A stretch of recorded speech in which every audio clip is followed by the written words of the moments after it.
नमस्ते, मैं हूं अभिनय आकाश और प्रभा साक्षी के इस खास कार्यक्रम में एमआरआई में आपका स्वागत है। एक बार फिर से हम आपके सामने मोस्ट रिलायबल इंफॉर्मेशन यानी एमआरआई के साथ मौजूद हैं।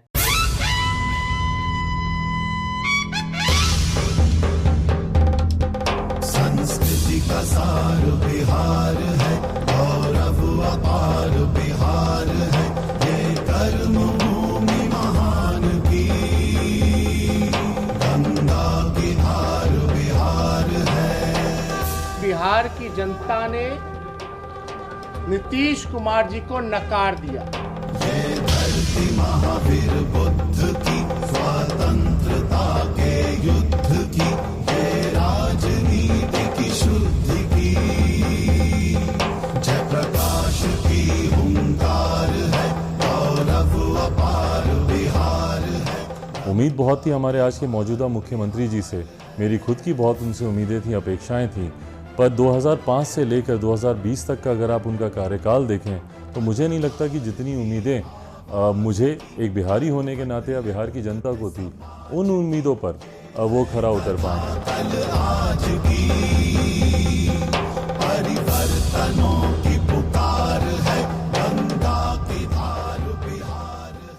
भारतवर्ष का सबसे गौरवशाली साम्राज्य मगध और 2500 साल से मगध की राजधानी पाटलिपुत्र। भारतीय इतिहास के सबसे स्वर्णिम पन्नों में लिपटा है बिहार। चाहे वो बात रामायण काल में देवी सीता के जन्म से जुड़ी हो या महाभारत के दौर में राजा जरासंध के राज की। बिहार की धरती ने ही अशोक के रूप में दुनिया को पहला सम्राट दिया था।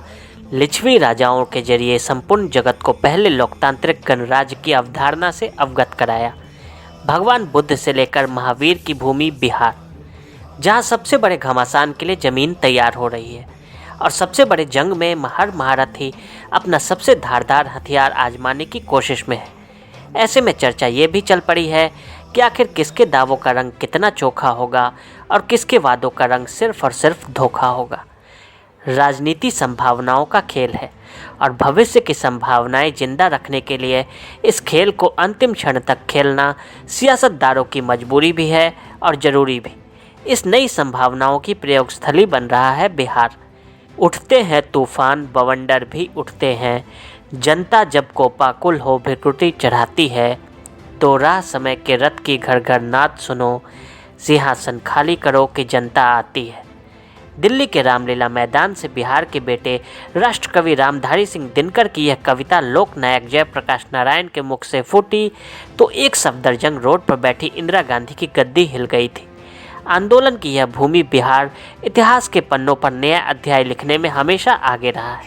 जब जेपी ने 5 जून 1974 के दिन पटना के गांधी मैदान में औपचारिक रूप से संपूर्ण क्रांति की घोषणा की, तब इसमें से कई तरह की क्रांति शामिल हो गई। इस क्रांति का मतलब परिवर्तन और नवनिर्माण दोनों से था।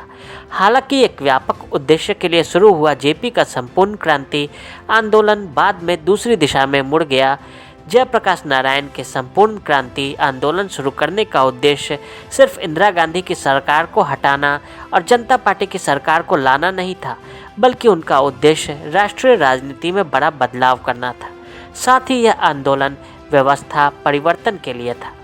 जेपी के संपूर्ण क्रांति के आंदोलन में सामाजिक न्याय और जाति विहीन समाज की परिकल्पना की गई थी। इस आंदोलन के कारण उस समय युवाओं ने अपने नाम में सरनेम लगाना छोड़ दिया था। हालांकि यह सब बहुत दिनों तक नहीं चल सका और भारतीय राजनीति में जाति के नाम पर राजनीति करने वाले नेताओं और राजनीतिक दलों की बहुतायत हो गई।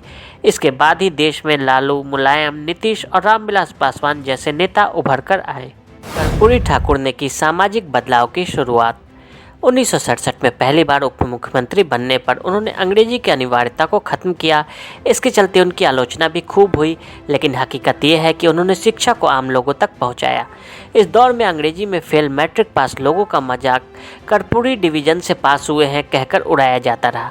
1977 में मुंगेरी लाल कमीशन लागू करके राज्य की नौकरियां आरक्षण लागू किया तो उन्हें 2 वर्गों में बांट अति पिछड़ा और पिछड़ा कर दिया गया। अति पिछड़ा को 12 और पिछड़ा वर्ग को 8% आरक्षण दिया गया।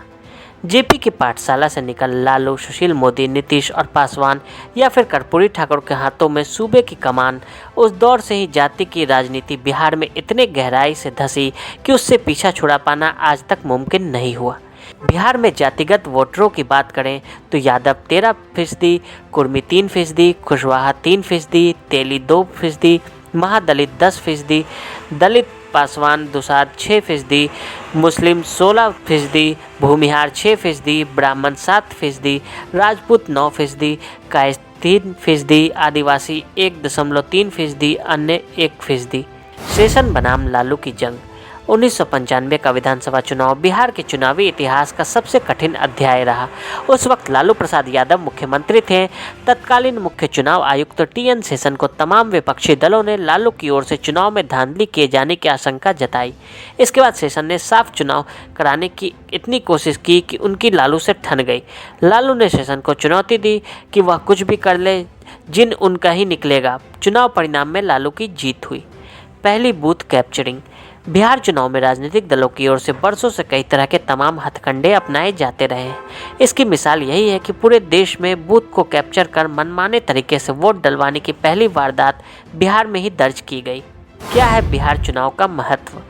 बिहार भारत का तीसरा सबसे अधिक आबादी वाला राज्य है। 2011 की जनगणना के अनुसार बिहार की आबादी 10.4 करोड़ थी। बिहार की आबादी ब्रिटेन, फ्रांस या इटली जैसे देशों की आबादी से अधिक है। इस चुनाव लगभग 7.29 करोड़ लोग वोटिंग के अधिकार का इस्तेमाल करेंगे। बिहार कई मायनों में भारत के अधिकांश राज्यों से भी काफ़ी पीछे है। यहाँ के ज़्यादातर युवा पढ़े लिखे बेरोजगार हैं। लॉकडाउन के दौरान जिस तरह से प्रवासी मजदूर नंगे पैर और कई किलोमीटर की पैदल यात्रा कर बिहार में अपने अपने गांव लौटने को मजबूर हुए, उससे देश में बिहार की दर्द भरी छवि और सच्चाई भी उजागर हुई। इस चुनाव में बीजेपी, जेडीयू, आरजेडी ने वोट बैंक को लुभाने के लिए वैसे तो तमाम वादे किए हैं। अब देखना है कि बिहार के लोग किसकी सरकार बनाते हैं। 2015 में उस वक्त अजय कहे जाने वाली बीजेपी और मोदी काल के सबसे बड़े चुनावी घमासान में बिहार ने पटकनी दी थी उन्हें। लेकिन इस बार नीतीश की जदयू भाजपा के साथ है और लालू बिहार की राजनीति से नदारद है। क्या बिहार में इस बार भी कोई आश्चर्यचकित परिणाम दे सकता है? इसका प्रभाव। 2015 के बिहार चुनाव में कुल 56.8% वोटिंग हुई थी, लेकिन इस बार का चुनाव कोरोना महामारी के बीच हो रहा है। ऐसे में जाहिर तौर पर चुनाव में कोरोना का असर भी दिखेगा। ऐसे में देखना है कि राजनीतिक दल और इनके कार्यकर्ता कैसे पर्याप्त संख्या में मतदाताओं को बूथ तक ला पाते हैं। बीजेपी के प्रतिबद्ध कैडर को देखते हुए विपक्ष के लिए कम मतदान से बड़ा नुकसान हो सकता है, या फिर शहरी वोटिंग में अधिक गिरावट होगी जहां भाजपा मजबूत है। कोरोना काल में विश्व का सबसे बड़ा चुनाव। साल 2015 के विधानसभा चुनाव में बिहार में 56.8% उच्चतम मतदान दर्ज किया गया। कोरोना संकट के कारण दुनिया भर के 70 देशों में चुनावों को टाला गया।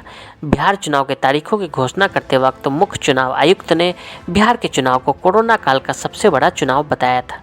कोरोना को देखते हुए 6 लाख पीपीई किट राज्य चुनाव आयोग को देने और चुनाव के दौरान करीब 46 lakh mask, 6.7 lakh face shield, 23 lakh जोड़े हैंड ग्लोव्स और 7 लाख से ज़्यादा हैंड सैनिटाइजर यूनिट की व्यवस्था की बात चुनाव आयोग की तरफ से कही गई। मतदाताओं के लिए 7.2 crore single used hand gloves की व्यवस्था की गई है। डिजिटल अभियान। चुनाव आयोग ने बताया कि कोरोना को देखते हुए इस बार पार्टियां और उम्मीदवारों को वर्चुअल चुनाव प्रचार करना होगा। बड़ी बड़ी जनसभाएं नहीं की जा सकेंगी। इसके अलावा नामांकन के दौरान किसी भी उम्मीदवार के साथ 2 से अधिक गाड़ियां नहीं जा सकती हैं। विधानसभा चुनाव में उम्मीदवार समेत कुल 5 लोग ही डोर टू डोर कैंपेन में हिस्सा ले सकते हैं। पीएम मोदी, गृह मंत्री अमित शाह की आक्रामक चुनाव कैंपेनिंग, जिसके आगे विरोधी भी आहें भरते नजर आते हैं। रैलियों में लोगों का हुजूम और अपने अंदाज में चुनावी सभा में समा बांधने वाले एक से बढ़कर एक राजनेता। लेकिन इस बार ऐसा नज़ारा देखने को नहीं मिलेगा। बिहार जैसे पिछड़े राज्य में ज़्यादातर आबादी इंटरनेट एक्सेस से अभी दूर है। ऐसे में राजनीतिक पार्टियों के लिए डिजिटल मीडियम के जरिए अपनी बातें उन तक पहुंचाना किसी चुनौती से कम नहीं है। ऐसे में क्या प्रवासियों जो घर में हैं, अनुमानित करीब 25 लाख, दूसरों की तुलना में डिजिटल के साथ अपनी परिचितता को निर्णायक साबित कर सकते हैं? उनका गणित। बिहार चुनाव से कुछ महीने पहले से वहां पर राजनीतिक हलचल तेज हो गई। गठबंधनों में दरार पड़ने लगी। पुरानी दुश्मनी छोड़कर नई दोस्ती होने लगी। पहले जो नेता या पार्टी किसी गठबंधन का हिस्सा थी, अब वो किसी और गठबंधन में जा मिली। साल 2015 के विधानसभा चुनाव में जो रिजल्ट आया था वह इस तरह से था। कई सीटों पर भाजपा जदयू के अलावा जदयू लोजपा, हम जदयू रालोसपा और राजद ने एक दूसरे को टक्कर दी थी। लेकिन इस बार चुनाव में गठबंधन बदलकर अब कई पार्टियां उत्तरी ध्रुव से दक्षिणी ध्रुव की तरफ चली गई हैं, यानी अपना गठबंधन बदल लिया है। मोदी फैक्टर। बिहार की राजनीति में बीते कुछ दिनों में काफ़ी परिवर्तन देखने को मिले हैं। लोजपा ने एनडीए से तो अपना नाता तोड़ लिया, लेकिन प्रधानमंत्री नरेंद्र मोदी के प्रति लगातार अपनी आस्था दिखा रहे हैं। चिराग पासवान इन दिनों अक्सर कहते दिख रहे हैं कि चुनाव के बाद बिहार में लोजपा और भाजपा साथ मिलकर सरकार बनाएगी। क्या चिराग जैसा सोचते हैं वही सोच पीएम मोदी और अमित शाह की भी है? इस तरह के सवाल इन दिनों बिहार की फिजा में गूंज रहे हैं, इसलिए हर किसी की निगाहें पीएम मोदी और अमित शाह के बयानों पर होगी। पासवान को लेकर केंद्रीय गृह मंत्री अमित शाह ने कहा है कि मोदी सरकार उनके बिहार के विकास के सपनों को पूरा करने के लिए प्रतिबद्ध रहेगी। अमित शाह के ताज़ा बयान में पासवान के प्रति बीजेपी के स्टैंड का इशारा समझने की कोशिश तो हो रही है, लेकिन पूरी तस्वीर तो तभी साफ हो पाएगी जब प्रधानमंत्री नरेंद्र मोदी की चुनावी रैली उस इलाके में होगी जहां जेडीयू उम्मीदवार को चिराग पासवान के प्रत्याशी से चुनौती मिल रही होगी। साल 2019 के लोकसभा चुनाव में मोदी के नेतृत्व में एनडीए ने बिहार की 40 लोकसभा सीट में से 39 सीटें जीत ली थी, जबकि कांग्रेस के खाते में 1 सीट आई थी। हालांकि उसके बाद भाजपा ने झारखंड, दिल्ली और महाराष्ट्र में सत्ता गंवा दी और हरियाणा में दुष्यंत चौटाला की मदद से ही सत्ता में दोबारा वापस आ पाई। इसके अलावा बिहार ने लॉकडाउन में प्रवासियों के हुजूम की घर वापसी के दौर को भी देखा है। हालांकि क्या यह मोदी की लोकप्रियता के खिलाफ पर्याप्त साबित होगा? सुशासन बाबू की विश्वसनीयता। नीतीश कुमार चुनावी नतीजों को लेकर पूरी तरह से बेफिक्र हैं, क्योंकि टीना फैक्टर में पक्का यकीन रखने वालों में से वो एक हैं। TINA, there is no alternative factor उस स्थिति को कहते हैं जब जनता के सामने कोई और विकल्प न हो। ऐसी मजबूरी में जनता खामियों को भी नज़रअंदाज कर एक ही नेता को बार बार मौका देने के लिए मजबूर होती है। चिराग पासवान का चुप न होना और बीजेपी का सीधे तौर पर दखल न देना जो सबको समझ में आ रहा है।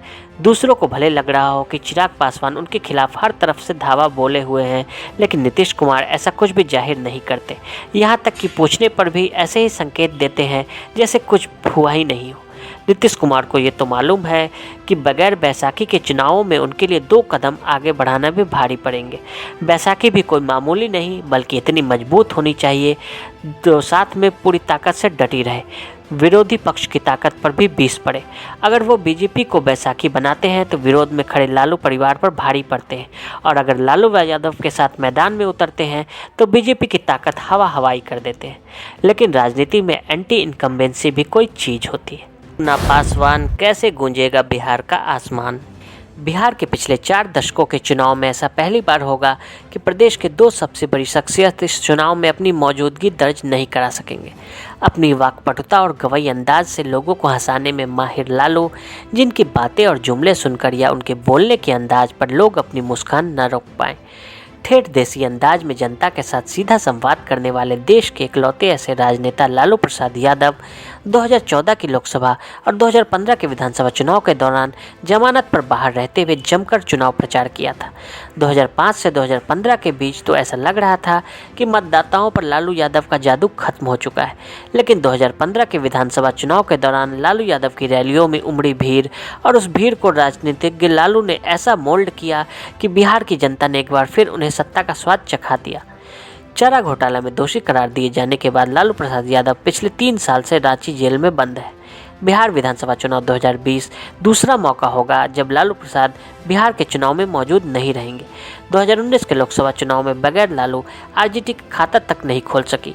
दावा यहां तक किया गया था कि तेजस्वी यादव के नेतृत्व में आगामी विधानसभा चुनाव में महागठबंधन को बड़ी जीत हासिल होगी और तेजस्वी यादव मुख्यमंत्री बनेंगे, लेकिन यह सपना भी लगता है अधूरा ही रहेगा, क्योंकि तेजस्वी के नेतृत्व के सवाल पर ही महागठबंधन के 3 घटक दल अब अलग हो चुके हैं।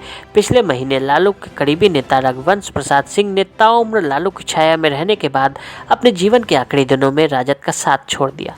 धरती गूंजे आसमान, रामविलास पासवान। एक दौर था जब बिहार के हाजीपुर की धरती पर रामविलास पासवान के पैर पड़ते तो चारों ओर यही नारा गूंजता था। पासवान की खासियत रही कि वे किसी भी परिस्थिति से कभी घबराए नहीं। मुश्किलों में विकल्प निकाल लेना उनकी विशेषता थी। लालू की भाषा में कहें तो रामविलास पासवान जैसा मौसम वैज्ञानिक पूरी दुनिया में कहीं नहीं होगा। केंद्रीय मंत्री रामविलास पासवान के निधन के बाद बिहार विधानसभा चुनाव में अनिश्चितता का एक और तत्व शामिल हो गया। राजनीतिक विश्लेषकों का मानना है कि बहुत कुछ इस बात पर निर्भर करेगा कि एलजेपी के निष्ठावान दलित मतदाता पासवान के बेटे तथा उनके वारिस चिराग पासवान के साथ किस तरह का जुड़ाव महसूस करते हैं। केंद्रीय मंत्री पासवान के निधन के कारण मतदाताओं के बीच हमदर्दी की भावना भी पैदा हो सकती है। एलजेपी खुद को चुनाव के बाद के परिदृश्य में बीजेपी के सहयोगी तथा प्रधानमंत्री नरेंद्र मोदी की मजबूत समर्थक के रूप में प्रस्तुत कर रही है। साथ ही वह जेडीयू पर लगातार निशाना भी साध रही है। बिहार चुनाव से राष्ट्रीय संदेश। बिहार की जनता किस तरह की वोटिंग करती है, इससे सिर्फ एनडीए के स्टार प्रचारक मोदी के लिए संकेत नहीं होगा, नीतीश को लेकर भी जो शोर हुआ है उसको लेकर भी स्थिति साफ हो जाएगी। परिणाम को मोदी सरकार द्वारा अर्थव्यवस्था और कोरोना महामारी से निपटने और प्रबंधन के प्रतिबिंब के रूप में भी देखा जा सकता है। इसके अलावा पश्चिम बंगाल में भी इसकी बानगी देखने को मिल सकती है, जहां अप्रैल मई 2021 में होने वाले विधानसभा चुनाव के लिए भाजपा अब भी से अपनी आंखें गड़ाई बैठी है। आज के लिए दे इजाजत और ऐसी रिपोर्ट्स को देखने के लिए प्रभा साक्षी के साथ लगातार बने रहें। वीडियो को देखने के लिए फेसबुक और ट्विटर पर हमें फॉलो करें, यूट्यूब पर प्रभा साक्षी को सब्सक्राइब करें। नोटिफिकेशन के लिए नीचे दिए गए बेल आइकन को दबाएं।